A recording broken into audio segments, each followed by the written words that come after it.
అందరికీ నమస్కారం. ఈరోజు కథ హిట్లర్ ఎపిసోడ్ 129. విరాట్ మహేంద్రని చంపేశాడా?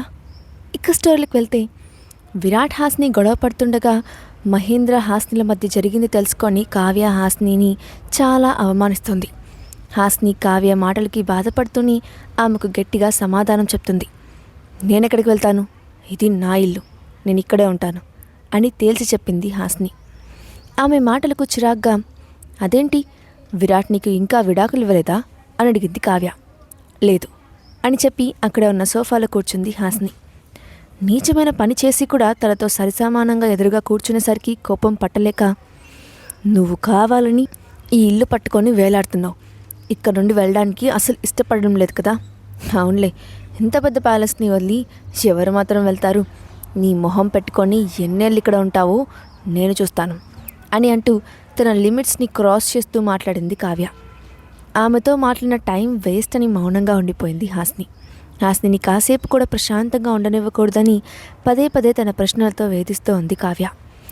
నువ్వు విరాట్ని మోసం చేశావు, నిజం చెప్పు, ఈ ఆస్తి కోసం విరాట్ని చంపేద్దామని కూడా ప్లాన్ చేశావు కదా అని అడిగింది కావ్య. ఆమె మాటలకు మొహం చిట్లించి, అసలు నీ ఉద్దేశం ఏంటి, ఎందుకు నీ ఇంటికి వెళ్లకుండా ఇక్కడ చచ్చి నన్ను చంపుతున్నావు అని కోపంగా అడిగింది హాస్ని. నేను కాదు, అసలు నీ ఉద్దేశం ఏంటి, పార్టీ అయిన తర్వాత మహేంద్రతో పడుకున్నావు, కానీ ఆ తర్వాత ఎలాంటి సిచ్యువేషన్స్ ఎదురవుతాయని ఆలోచించావా అని ఉత్తమురాలుగా అడిగింది కావ్య.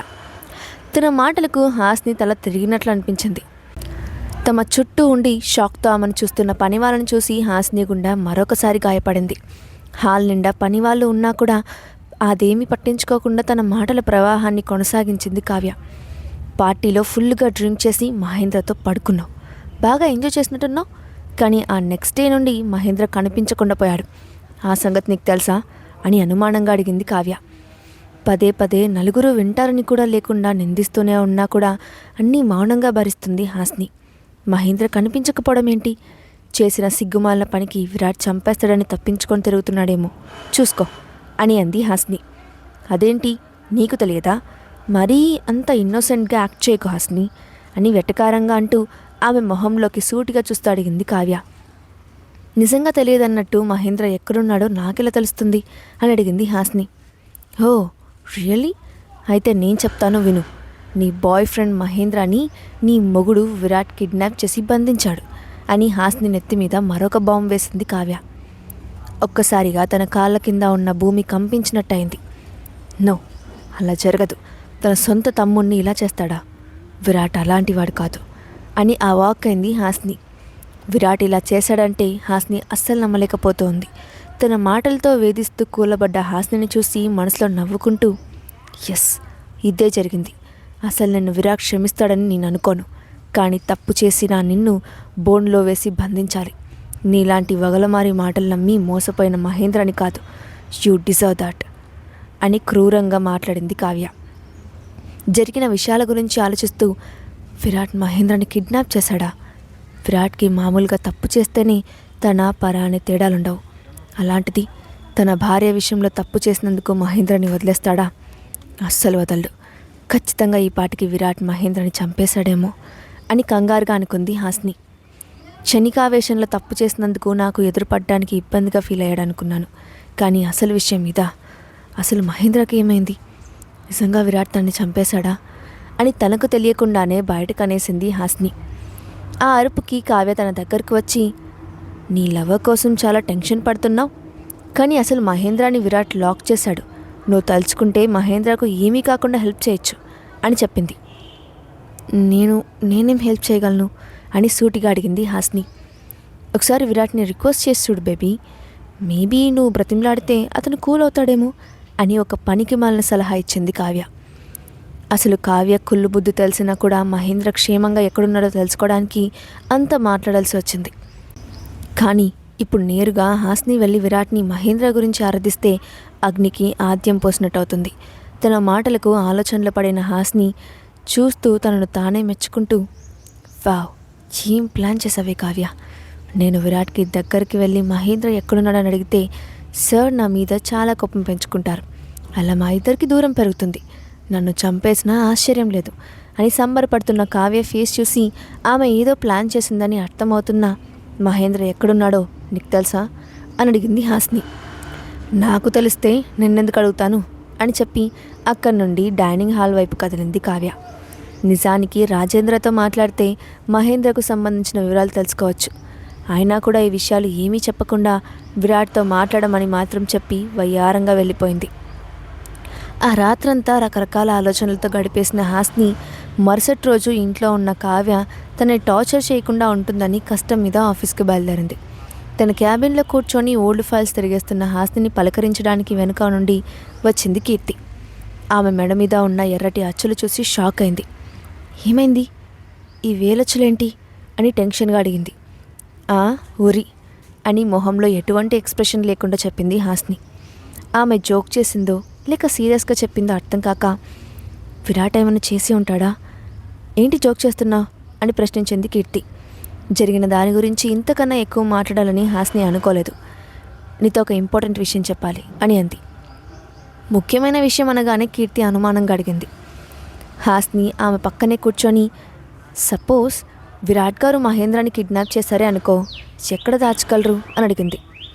ఒక్కసారిగా కీర్తి అవాక్ అయింది.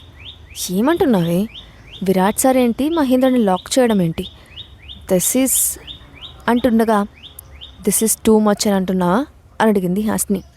నీ మొహమే అని హాస్ని తల మీద ఒకటి ఇచ్చి, లేకపోతే ఏంటి, విరాట్ గారు ఇలా చేయాల్సిన అవసరం ఏముంది, అయినా తన తమ్ముడిని ఎవరైనా ఇలా కిడ్నాప్ చేస్తారా, పిచ్చిదానిలా మాట్లాడుకో అని కొట్టేసింది కీర్తి. నేను చెప్పేది సరిగ్గా వినవే అని నీరసంగా అంటున్న హాస్ని చూస్తూ ఒక్కసారిగా ఉండిపోయింది కీర్తి. ఆమె డల్గా ఉండటం చూసి, నువ్వు అలా డల్గా ఉండకు బేబీ, నాకైతే అతను అలా చేస్తారని అనిపించట్లేదు, కానీ ఆలోచిస్తే మహేంద్ర గారిని లాక్ చేసినా చేయొచ్చు. నువ్వు ఆ సిచ్యువేషన్లో ఉండగా అతను ఛాన్స్ తీసుకోవడం ఎవరికి మాత్రం నచ్చుతుంది చెప్పు అని అంది. కానీ ఈ విషయం విరాట్ సార్కి తెలిస్తే నీ పరిస్థితి ఏంటో చూహించావా, సొంత తమ్ముణ్ణి కిడ్నాప్ చేసిన వాడు నిన్ను ఏమైనా చేయలేడా ఏంటి, నువ్వు విరాట్ చేతిలో ఉన్నావని మర్చిపోకు అని నిస్సహాయంగా అంది కీర్తి. కానీ జరిగిన దాంట్లో నా తప్పు కూడా ఉందేమోనే, ఎందుకు అతను ఒక్కడనే తప్పు పట్టడం, అక్కడ జరిగింది ఏంటో నాకు గుర్తుకులేదు, చెప్పడానికి అతను నలుగురిలో లేడు. ఇప్పటికే నాకు విరాట్ సార్కి మధ్య రిలేషన్ ఏమాత్రం బాగోలేదు. ఇప్పుడు మహేంద్రకి ఏమైనా అయితే జనం అనే సూటిపోటి మాటలను నేను తట్టుకోగలనా, ఎందుకు దేవుడు నా జీవితంలోకి వచ్చిన ప్రతి రిలేషన్ని ఇలా మధ్యలోనే తెంపేస్తున్నాడు అని బాధగా అడిగింది హాస్ని. హాస్ని బాధను చూస్తున్న కీర్తి కళ్ళలో నీళ్లు కూడా చేరాయి.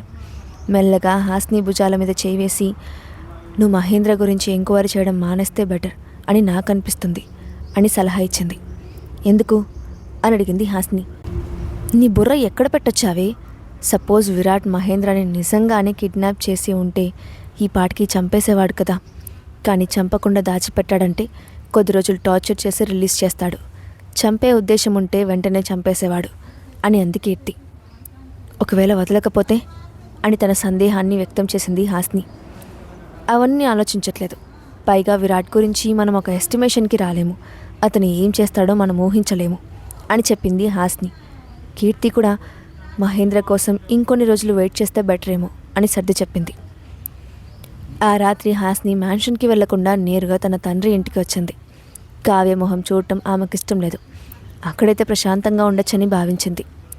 చాలాసేపటి నుండి ఏమీ తినకపోవడం వల్ల విపరీతమైన ఆకలి మొదలైంది. వాచ్మ్యాన్ భార్యను పిలిచి ఫుడ్ అడిగింది. హాస్ని ఫ్రెష్ అయ్యేలోపు ఫుడ్ రూమ్లోకి వచ్చింది. భోజనం తిందామనుకుంటుండగా వాచ్మ్యాన్ భార్య వచ్చి, మేడం మీకోసం ఎవరో వచ్చారు అని చెప్పింది. విరాట్ వచ్చాడేమో అని గబగబా హ్యాండ్ వాష్ చేసుకొని బయటకు వెళ్తూ, ఒకవేళ విరాట్ గారు వస్తే పర్మిషన్తో పనేముంది, దూసుకొని లోపలికి వచ్చేస్తారుగా అని తనకు తానే చెప్పుకుంది. ఎవరొచ్చారు అని అడగ్గా, మేడం మహేంద్ర సార్ నాన్నగారంట మేడం అని చెప్పారు సర్వెంట్. మహేంద్ర కోసం అన్ని ప్రయత్నాలు చేసిన రాజేంద్ర ఆఖరి ప్రయత్నంగా హాస్ని కోసం వచ్చాడు. హాస్ని మాత్రమే మహేంద్రని కాపాడగలదని రాజేంద్ర నమ్ముతున్నాడు. రాజేంద్రని చూడగానే హాస్ని షాక్ అయింది. రాజేంద్ర ప్రయత్నం ఫలిస్తుందా?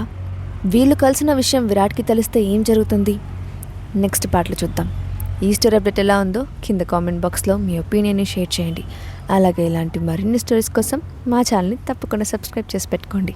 Thanks for watching.